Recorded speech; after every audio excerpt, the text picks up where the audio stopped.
Namo Buddhaya.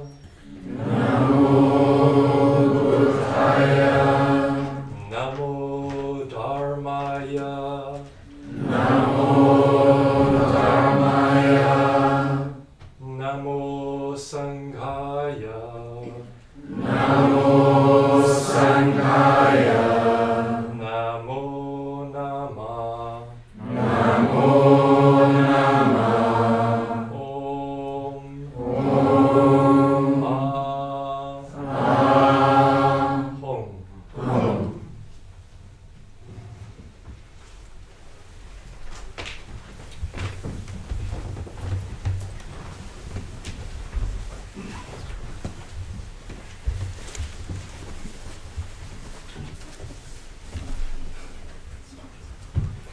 Okay.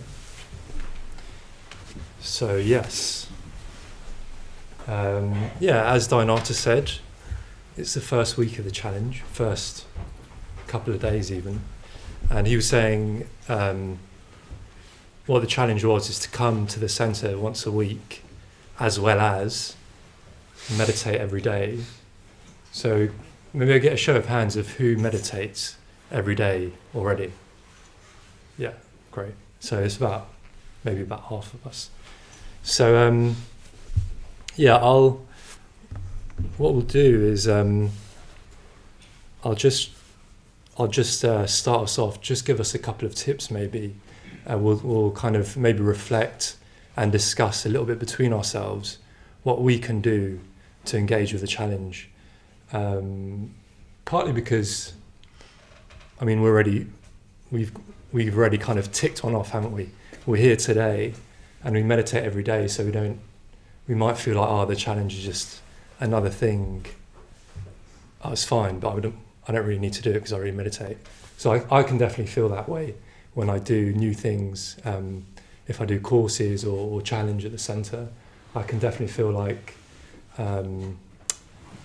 okay, yeah, that's fine. It's a bit of formality, but I'll just keep on doing what I do anyway. So I just want to try and encourage us to kind of see how we can engage with this challenge. Yeah? So the challenge is we're going to talk about we're going to look at the theme, the 4 reminders, which is kind of, comes from Tibetan Buddhism. It's kind of 4 wake-up calls, yeah? So 4 strong reminders of what our lives, of how to reflect on our lives. And so Prajnamanas in the second half is going to look at the first reminder, which is the preciousness of human life, yeah? And then over the next few weeks, we'll continue to look over them. Anyway, we'll come to that. But first of all, I just want to say something about how it's an opportunity, I think. This challenge is an opportunity.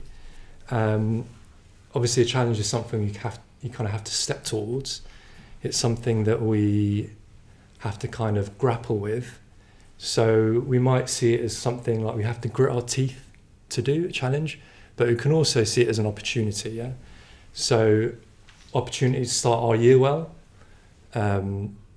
January, it's first couple of weeks of the year. It's very cold. I've been feeling a bit sort of lower energy as well because of the coldness, and it's quite easy to just cocoon ourselves in. So it is an opportunity to start the year off well, to kind of plant these seeds literally in the winter for something to kind of, or practice to kind of grow, flower over the next little while. Especially for us here, obviously online as well, it's an opportunity to kind of experiment. So, we might just have to experiment with the practices, experiment with our approach to the practices. Hello, come in. Experiment with how long we do the practices for, and so on. We'll go into that a little bit more in a second. But it's an opportunity to experiment. And finally, it's also an opportunity, I think, to make our minds more beautiful and stronger. Yeah, so when I've had periods when I've meditated for a bit longer, more intensity, particularly a couple of months ago after coming back from retreat, I definitely felt my mind was more beautiful, because it probably just didn't occupy itself with all the kind of small habits, small kind of clinging, small aversions that I have in my day-to-day life. So yeah, this challenge is also an opportunity to make our minds more beautiful and therefore more stronger. So yeah, as I said, as Diane Art was saying, meditate every day, come to the center once. But if you already meditate every day, what you can do, you can keep things fresh. You can meditate for a bit longer. If you meditate now every day for 20 minutes, why not try meditating for half an hour a day? You can really try the practices that you may tend to avoid. So, yeah, if you tend to avoid if you tend to avoid the metta bhavana, which sometimes people do, and more recently, actually, I've heard of people avoiding the mindfulness of breathing, which I found not so common. You can just do the practice that you tend to avoid. Yeah, that can be your way of engaging with the challenge. And then also, another thing is doing something, or another way you could approach it is doing something that supports your practice just outside of your practice. So, for example, this is my challenge for this year, is I'm going to be off my phone for the last hour of the night, last hour of the evening, and I won't be on it again until I finish meditating in the morning. So I usually meditate first thing in the morning, and I'll give myself some time between meditation and turning my phone back on.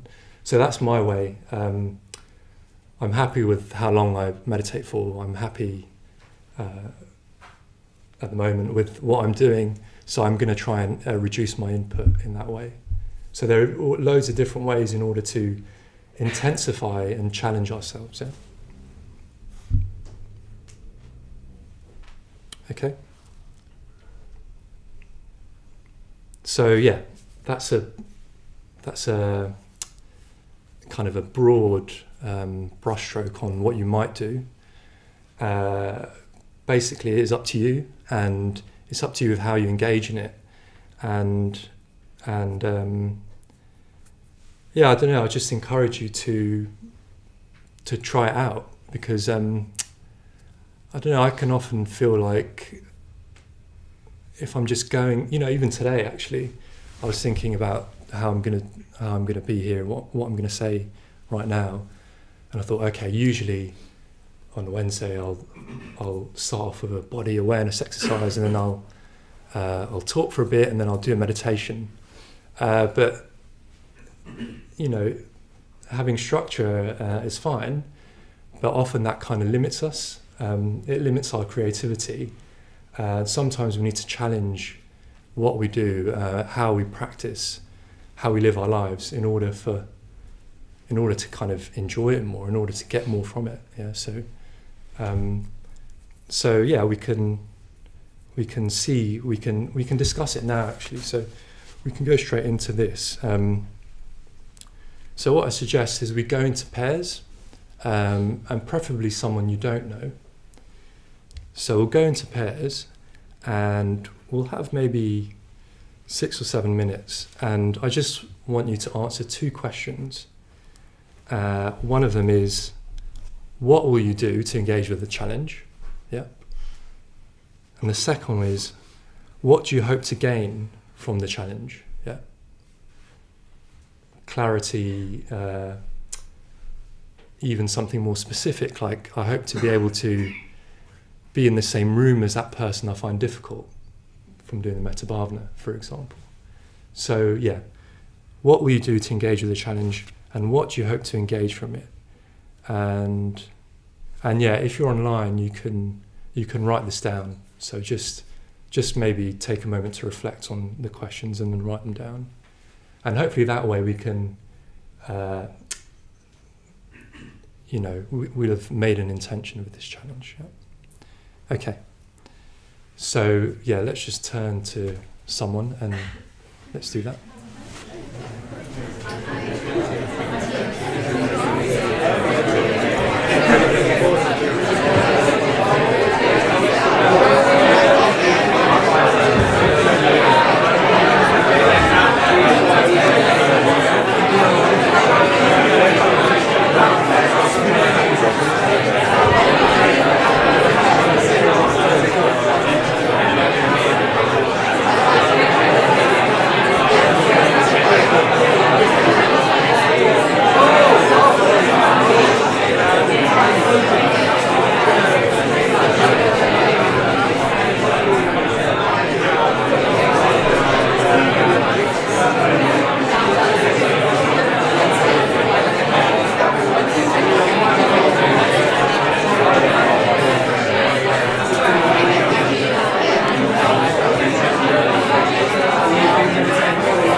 Okay.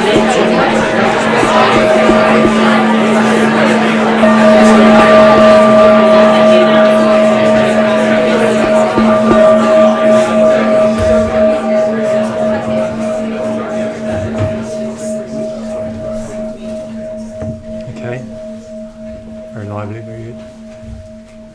So, maybe I can hear from you. What will you do to, what are you going to do to, how are you going to engage with the challenge? You could just, call out. I mean, I won't give any feedback. It's just nice to hear different sort of streams, different ideas.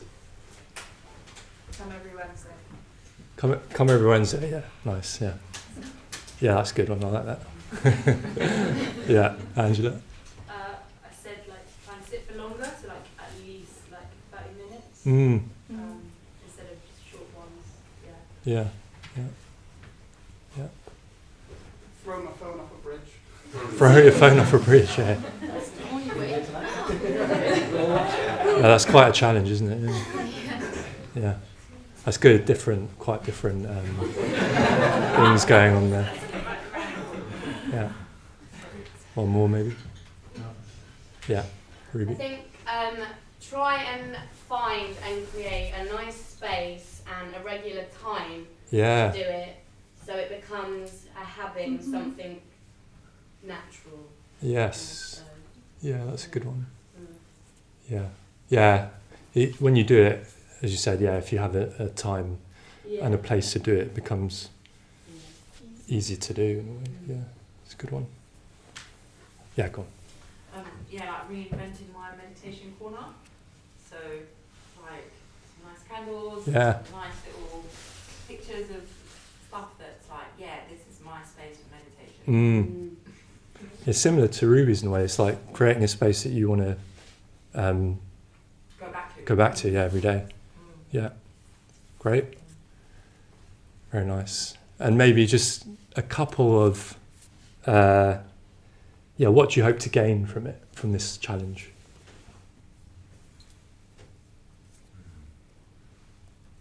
Mental clarity.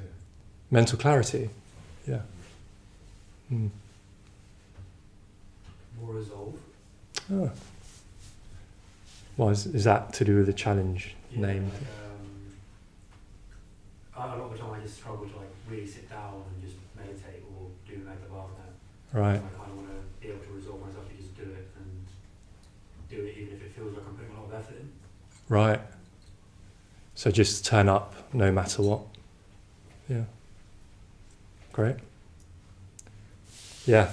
I mean, it's all, as I said earlier, it's like all the whole spectrum of, I don't know, trying to cultivate a beautiful mind and then also cultivate that resolve and kind of strength to follow through. Good. Okay. That's good. So we can meditate. We'll meditate for just over 30 minutes. And we'll do the mindfulness of breathing. So we'll do the whole practice. Yeah.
So just settling in to our posture.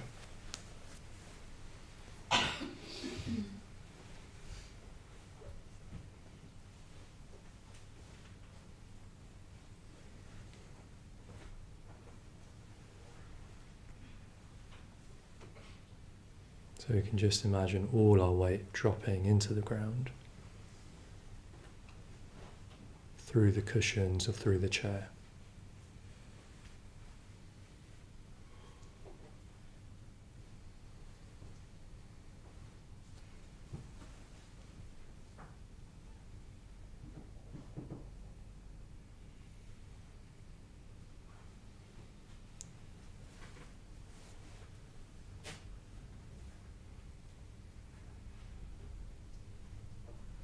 Ungripping any tension, any holding on in the legs, and the thighs, the calves.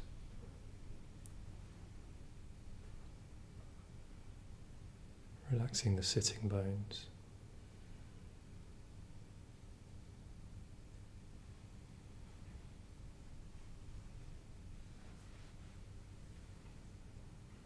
Letting the ground take your weight.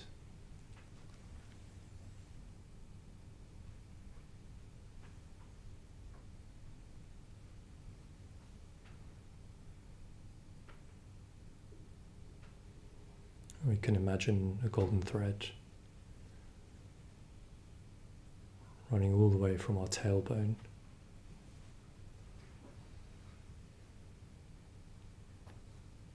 up through our spine, up through our neck, coming out the top of the head and just pulling us upwards slightly.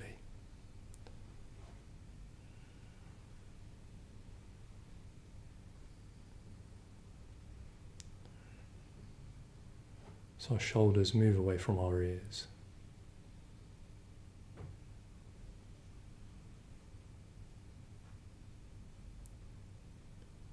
Chin ever so slightly tucked in. Chest open.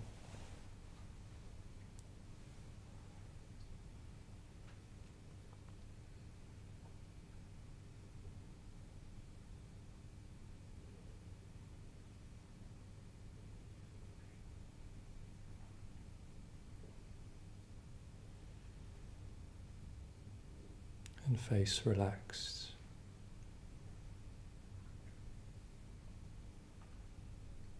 So lips dropping down.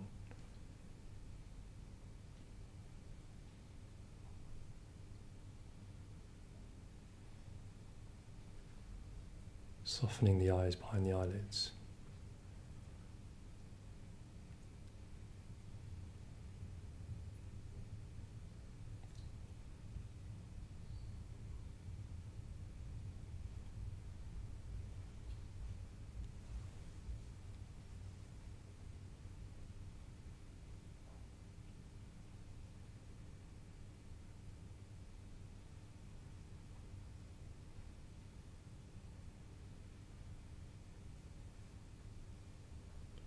The mindfulness of breathing.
second stage.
If we're getting distracted,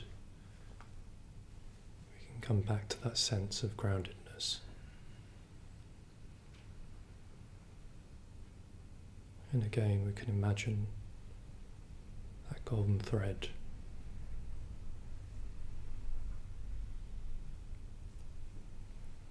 pulling us upwards slightly, and keeping us upright.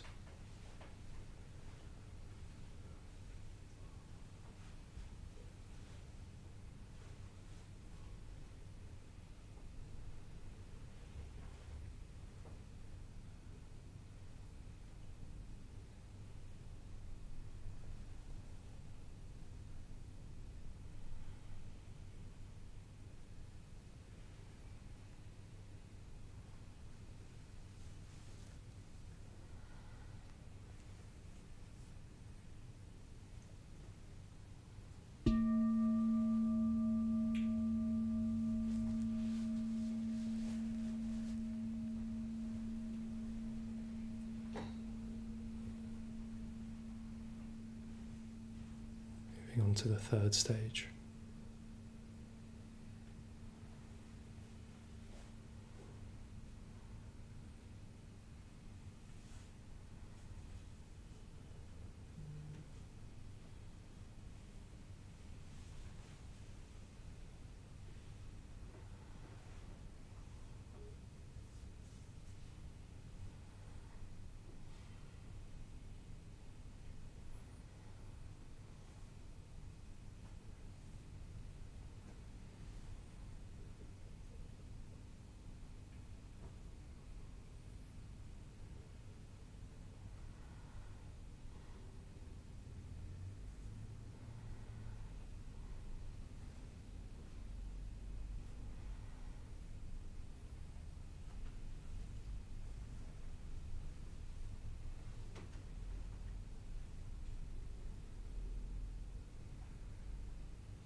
fourth stage.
So for the last few moments of the practice, we can just sit, dropping any effort, and just sit, absorbing the fruits of the practice.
So we can just go next door now, have a tea break, and we'll come back and hear from Prajnamanas in the second half.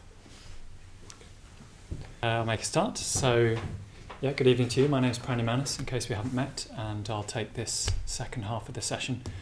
And in fact, Adityabandhu and I will be leading the sessions in, whether or not it's in this room, for the people who know the practices during the challenge. So you'll be hearing from the two of us over the next 4 weeks. Hello to you if you're online as well. So the theme we chose for these 4 weeks is called usually the 4 reminders, and they are a traditional Tibetan text we think about, I've got to calculate, 700 or 800 years old, and they're basically reasons to practice the Dharma, which is what Buddhists call working on your mind, cultivating your meditation practice, depth in the mind, a stronger and, as Dianata was saying, more creative mind, up to the point of enlightenment, the goal of Buddhahood, which is what all of the tradition, right up to what we're doing now, flows down from, is a mind that's completely broken through all the obstacles that we usually experience and can't fall back from that. So an irreversibly creative mind. So that's the goal. We need reasons, we need persuading to try and work towards that, because a lot of the time we prefer the ordinary mind. And so these 4 reminders are a kind of short, pithy text, probably short and pithy so that it could be memorized and said every day. I've had a period of my life where I was saying this every day before my meditation, for example. But they're reasons to practice, and actually reasons to practice now. I thought I'd have a go at reciting the whole text, which I didn't bring with me, but I think I'll go blank around line 7, so I'm not going to try. I'll bring it next week.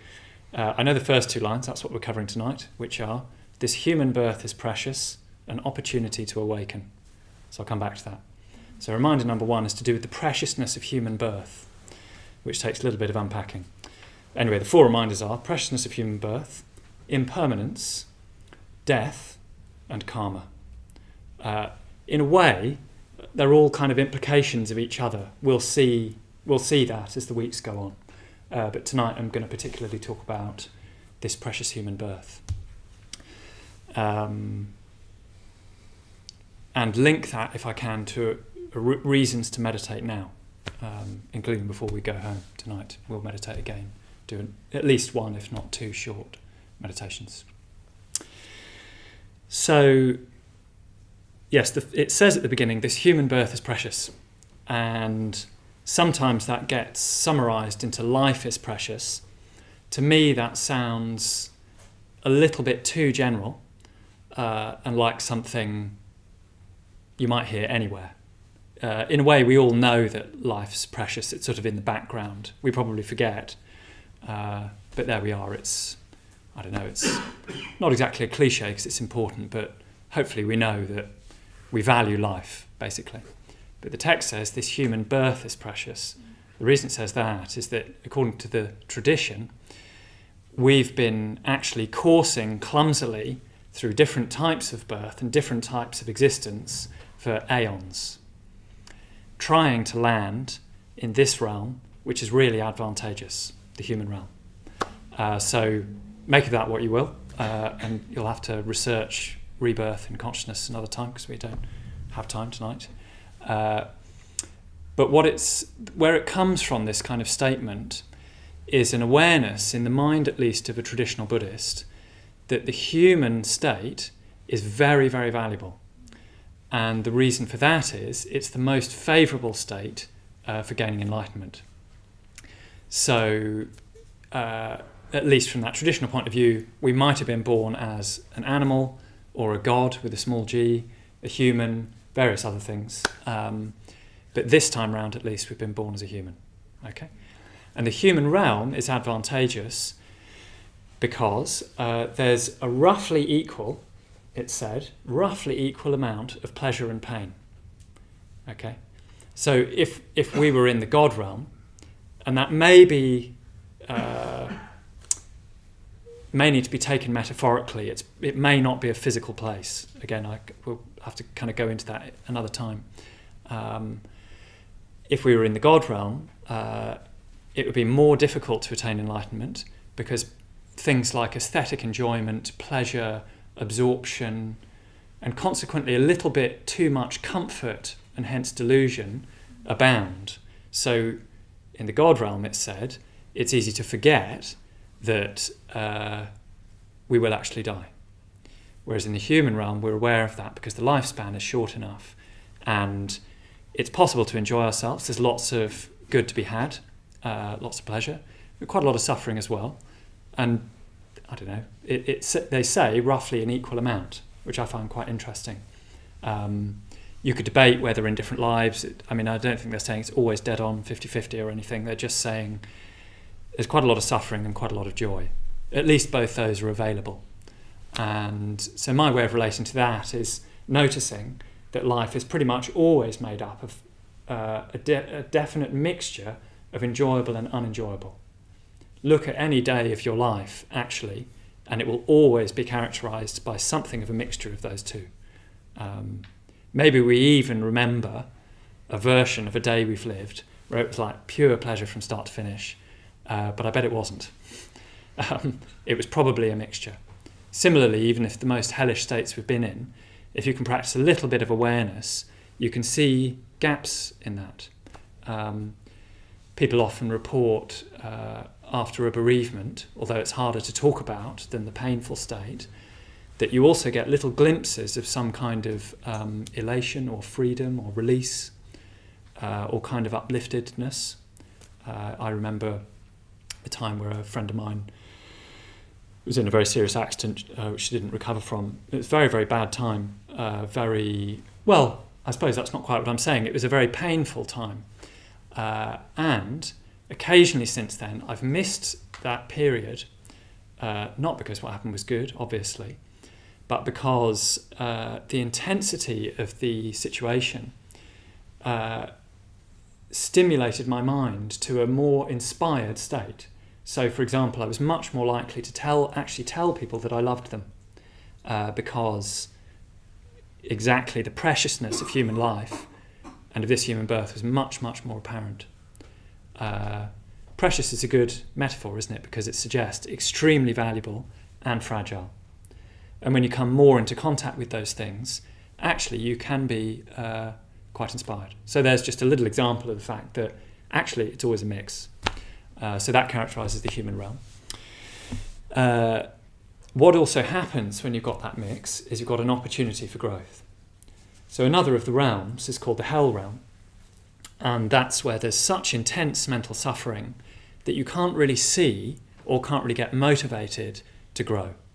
And maybe even in this human realm, we've all had little periods of that where you just can't see that you could get out of the bad situation, that you could still grow and develop, that actually there's lots of good, there are opportunities and so on. Yeah? So the human realm is the quintessential realm of growth and even of arriving at enlightenment. That equal mix of pleasure and pain, ideally what it stimulates is a bit of reflectiveness.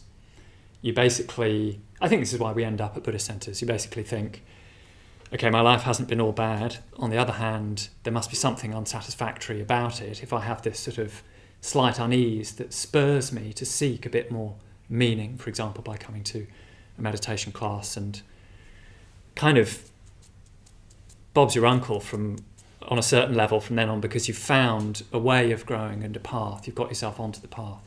Obviously, the mix of pleasure and pain continues after that. It's tempting to think it won't once you're committed to Buddhism, but take it from me, I'm afraid it does. It's the mixture kind of evolves and feels like it's going somewhere. That's much more to the point. You see what I mean? This complex kind of bag of tendencies and sometimes the same frustrations and same uncreative patterns in the mind seem to keep spinning around the wheel and keep firing in you.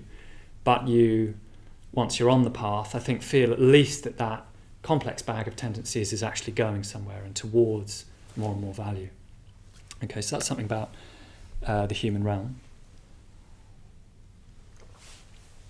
And then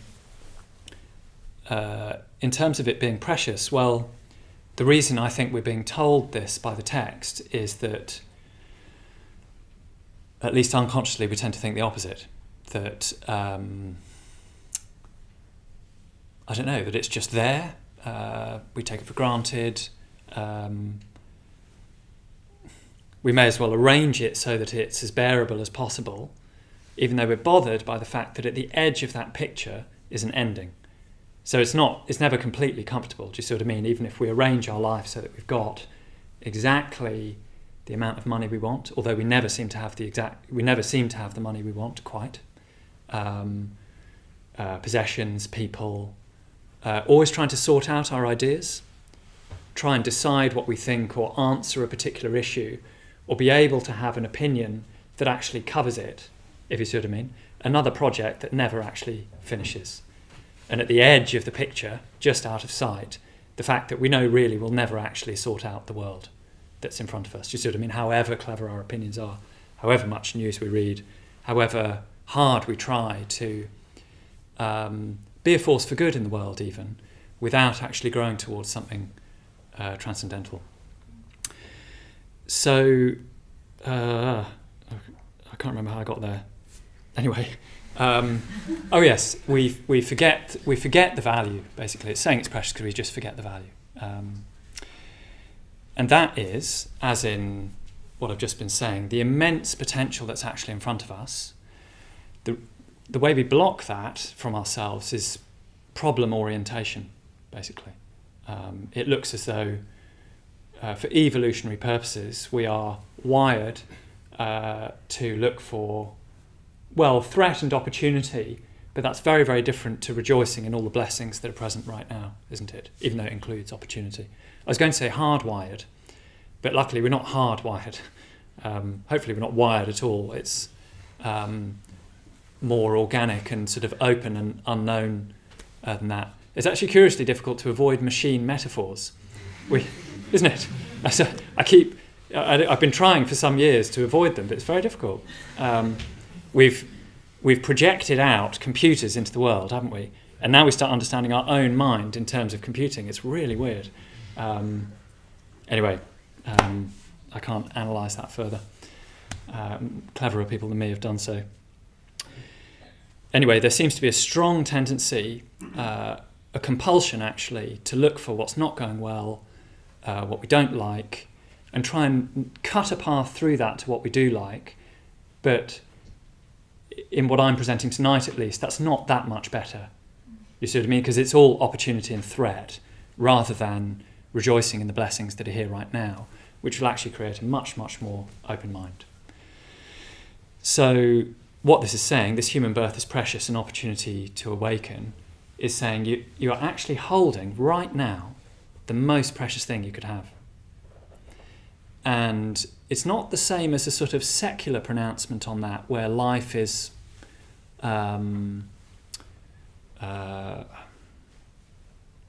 well, the golden rule that we mustn't take life is found in, I think, all religions and outside all religions, if you see what I mean. Pretty much nearly everybody would subscribe to that, that you mustn't take life.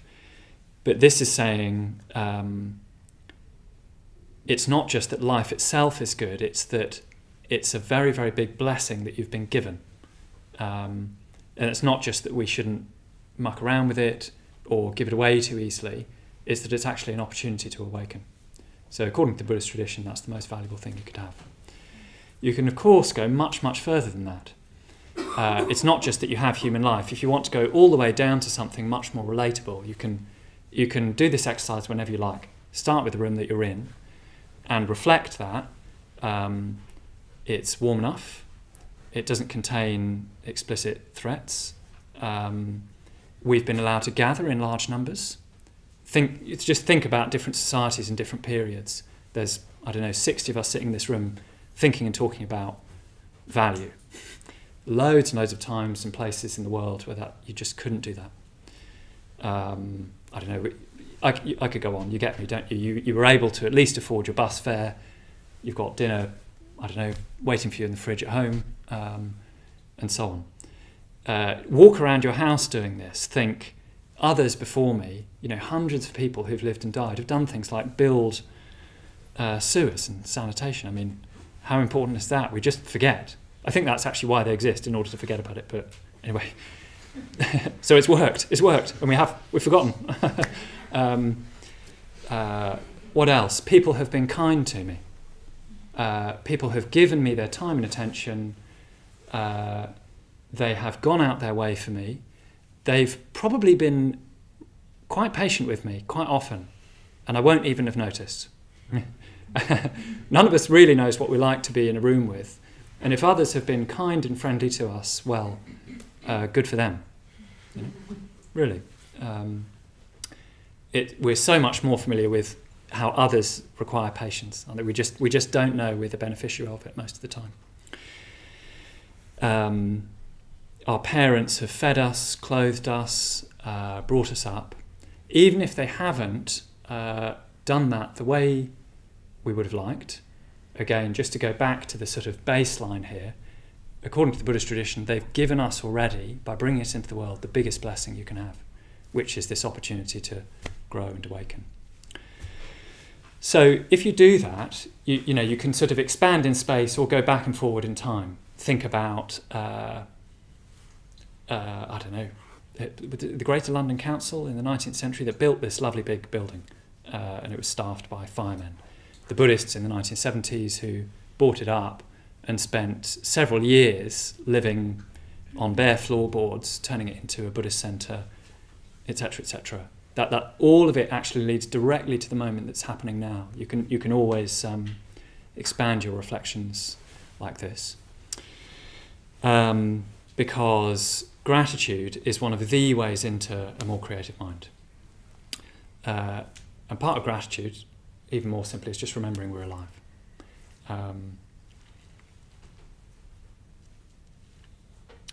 So a little bit of homework for the challenge, I'll just drop it in now, hopefully I'll remember to remind us later, is write down this week, every night before you go to bed, 5 things you're grateful for. And my suggestion is that one of them is a person. Maybe all of them end up being people. But write a few words about why. If it's, so-and-so who you live with, maybe you realise they've been a bit patient with you today. Or someone who helped you out with something at work, you think they didn't have to actually, and they did.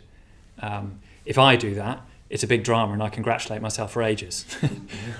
Quite easy to miss that someone else has just done that for me and not made a big fandango about it, and that benefited me. etc. It's quite good being forced to think about that. You actually end up creative. 5 is a little bit uncomfortable. 3 is easy. You burn through the first 3 like yada yada yada. I had my breakfast, that was nice. I went to the class, that was good enough. Whatever, it didn't rain. And then 4 and 5 is like, you got to stretch yourself a little bit. So try that this week. Tell us next week how that went. 5 gratitudes, let's call it.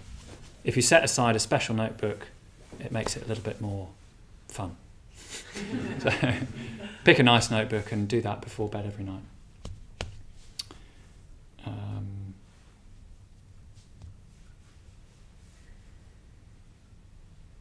Okay, I think we'll do a little bit of meditation in a moment. What I'm going to suggest we do is use the mindfulness of breathing in a couple of slightly adjusted stages, which I'll describe, to really just in the first instance try and contact the fact that we are alive and that does matter. It's not something to pressurise ourselves over, it's something to open up into. It's a way of getting out of the endless sort of planning and rehashing of our experience. You know how you're always trying to recreate your experience with the mind sense as if it can sort of shoot a whole movie about tomorrow.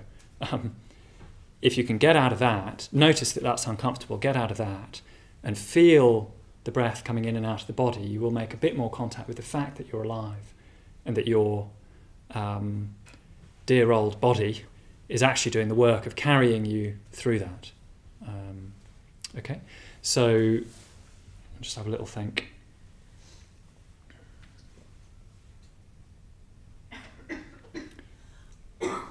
Yes, what we'll do is a slightly kind of adapted mindfulness of breathing. So it's just to keep it fairly kind of simple. Mark the ends of 3 out breaths with numbers from 1 to 3, as in the first stage. Then just follow the breath in and out. If you become a bit distracted or you notice some kind of gripping on, in order to come back, do the same again. Mark the ends of just 3 out breaths and then open it back up again as in the third stage. And see if you can then rely on those breaths 1 to 3 a bit less as we go on. We'll meditate for 10-15 minutes. I'll remind us as we go, but is that clear enough as a steer for what we'll do? So the ends of 3 out breaths, particularly when you need it, as and when you need it, probably more at the beginning, and then you want to move towards the third stage, but in your own time. Yep. Just following the breath in and out, feeling the aliveness of your, not just of your body, it's of whatever the whole psychophysical organism is. You need to we need to contact its aliveness, and there's only one of it rather than 5 or 6 that have different plans that usually don't include the body, if you see what I mean. You wrap it all back together around this sort of gentle experience of following the breathing in and out. Yeah? Okay.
So as soon as you've closed your eyes, see if you can just opt out of all that random associative chatter.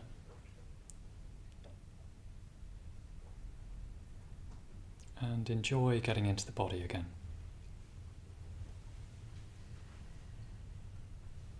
And you could do that by making sure the belly is soft enough that the breath can move there.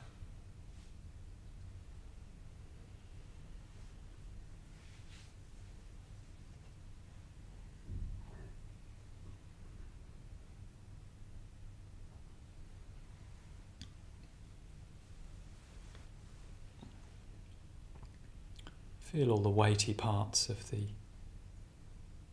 legs and thighs and backside.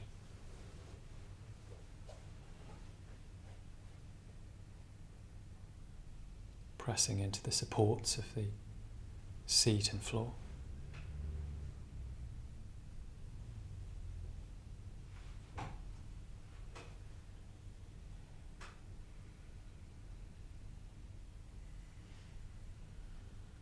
And you could start by following the whole of a breath, all the way in and all the way out.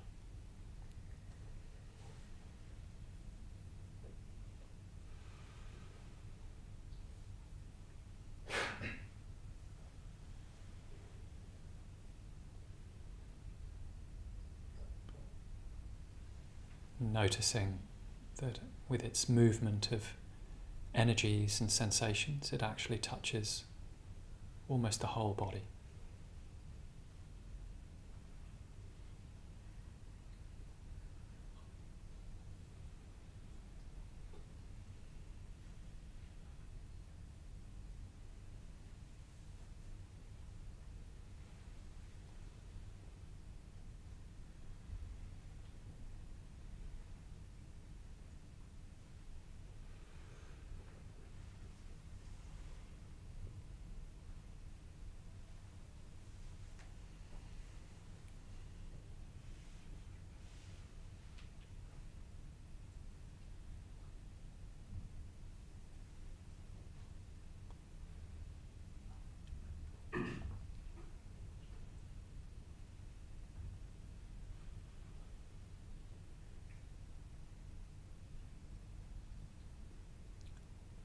So there's no hurry. You just let the breath pass in and out.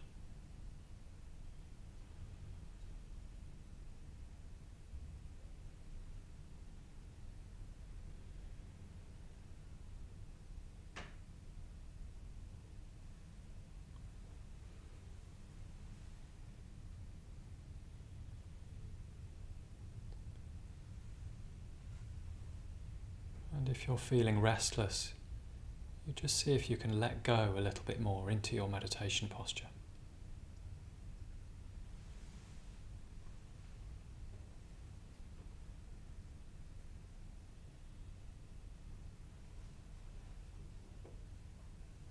So see if you can ungrip a bit and surrender to it.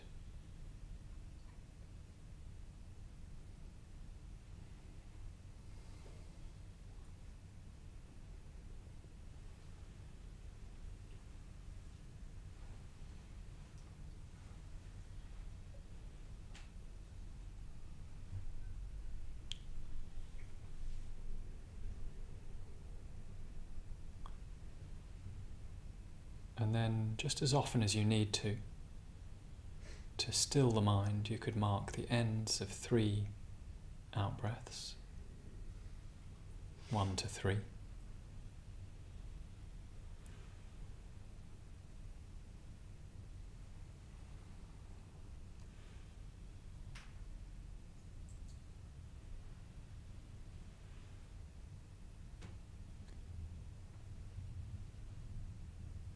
Before following the whole of the breath again, as in the 3rd stage,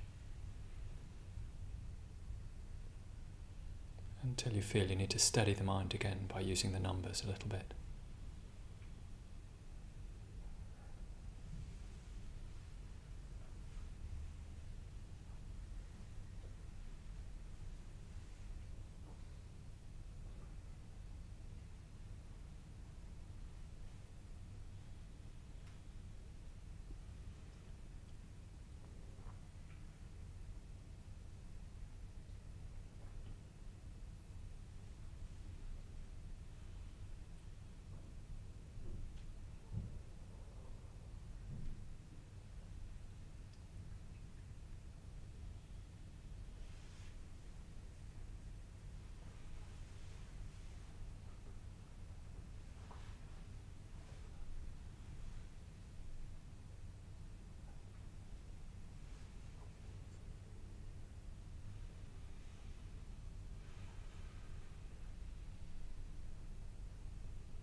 So if your mind grips onto something by mistake, that's okay. You can just gently train it back onto the breath by using the numbers.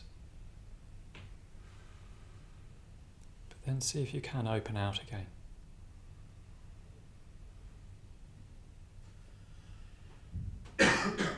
Just feel yourself present in the body, alive now and breathing.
So relaxing your efforts now and continuing just to sit for another minute or so.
Okay, I'd like us to meditate again just briefly before the end, so we haven't got long, but we've got a few minutes if you want to say, anybody, how you got on with that, or ask something about that meditation we just did.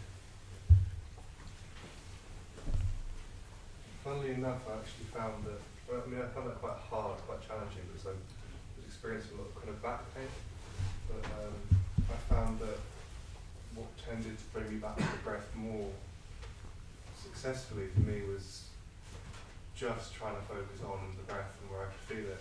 And whenever I went to the counter, for some reason I just went off somewhere. But that's the only time that happened. I thought it was curious. Yeah. The only time that has happened, that numbers actually distracted you? Yeah, this time, yeah. Right, yeah. Well, maybe you need them less than you think or than you thought this time, you know. Maybe. Yeah. It's quite subtle what you need to do at different moments. And if we take these up really every day and do, well, as I would recommend, some mindfulness and some metta every day, we'll need to play quite a lot with how we do it, how we use things like the numbers. A bit like the phrases in the Metta Bhavana. They're not of the same status actually, but anyway. I know what you mean. Sometimes the mind is more settled and wants very little stimulus or input to continue that way. So hopefully as you meditate more, you'll get more familiar with the signs of that state and be able to just stay in it. Yeah. Thank you. Good, yeah.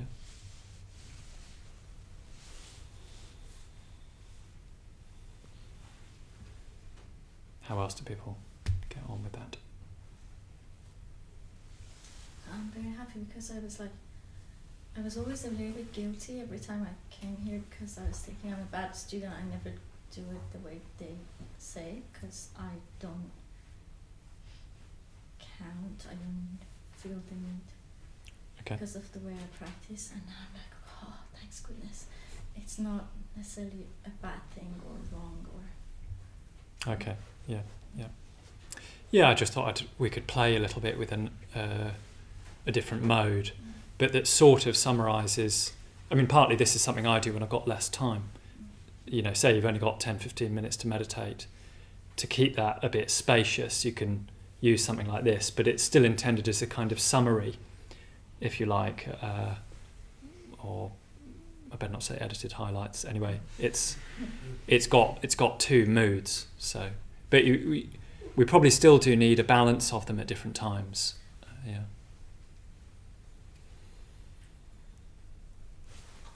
I tried something different. I did visual meditation. At first I thought she was blind and doing visual meditation, so I was just checking if she's blind. And then she's not. Then I thought to my, then came to pop to my head that visual meditation, because most of the times I go for my phone. Yeah. You know, and so I thought I'm gonna try this, like this meditation and visual meditation, so that that urge to touch something. I had the urge to touch this. I see. Yeah. Stick and put a new one in there. Right. Okay. Yeah. Well, sitting still is quite a challenge, actually, isn't it? That you sometimes, when sitting, you can actually feel tinglings in the body. You can actually feel impulses physically, like impulses to move. You get more aware if you don't necessarily act on them. But partly unawareness during the day is like that, because you don't need to experience the wish to look at your phone, because you just look at the phone. Then you experience a text message or whatever. Quite interesting, when you deprive yourself of something, you become much more vividly aware of what something actually feels like the impulse to distract or move or touch something. Yeah.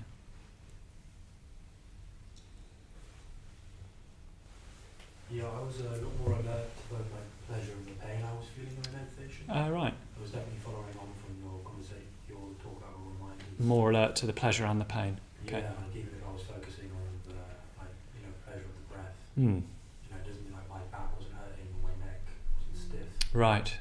But they were both there and they were both present. Yes. And I was just like, oh yeah. Mm. Yeah, that's rather good. Yeah. Yes, there's actually quite a lot of comfort and discomfort. It's true in one meditation as well as over a human life, isn't it, that there's actually a mixture going on right now. Yeah. Quite important if we're in pain, actually, to notice that not all of the body is in pain, for example. And in fact, we probably, to get into meditation more of the time, we will put some bias towards what is enjoyable, partly because we want to go towards what's enjoyable. So if you particularly focus on that and draw that out and allow that to sort of expand, it can actually start to shift your experience a little bit, and even some of the discomfort will warm up into something at least more ambiguous, if not comfortable. So there is a kind of prejudice we give to more pleasant experience quite often. But I think in terms of bare awareness of what your experience is like, what you were doing there is valuable too, noticing that frankly it's a mix. Yeah, good. Yeah, then we don't over-focus mentally on one or the other. That's especially the tendency if something's uncomfortable. This is the problem orientation I was talking about, actually, is to, get very focused on that. And we do that outside meditation as well. You can have a day full of these inconceivable blessings and get really tight around the tone in which somebody said something to us. Do you know what I mean? And really sort of start to obsess about it a bit because we didn't like that tiny bit of the day. We can do that a bit in our experience. Anyway, you didn't, so that's good. Okay, so I think I want to finish with some just sitting. You may or may not have done that, but it's in the name. You just sit in meditation, stay in awareness, but you don't do anything particular with that. Yeah. So we'll just sit. How many minutes? About 4. Yeah.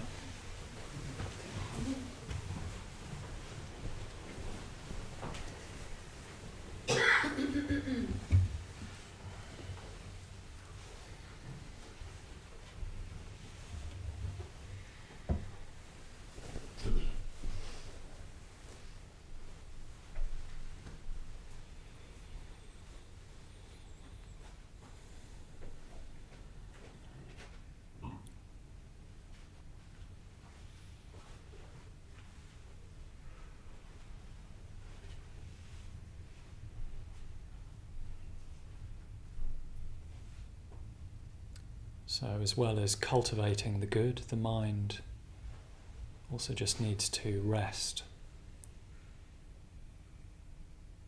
digest even.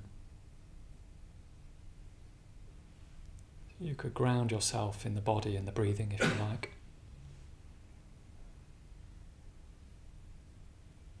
And just see if for the next few minutes you can stay in awareness.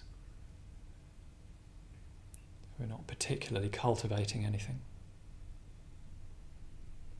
but also not allowing our mind to get dragged off into fantasy or planning or rumination. So you're just staying with your experience.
So thoughts will come and go, breath will come and go.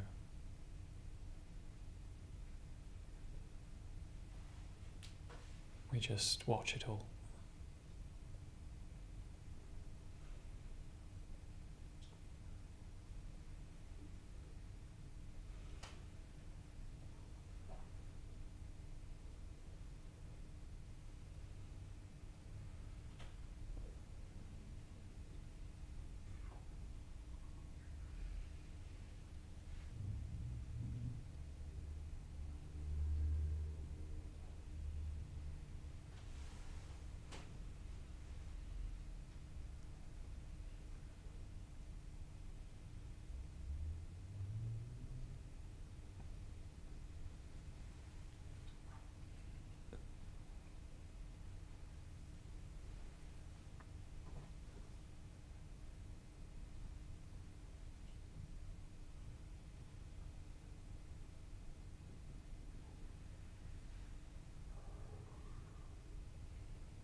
Okay, that's all for this week. Thanks for joining us on the challenge.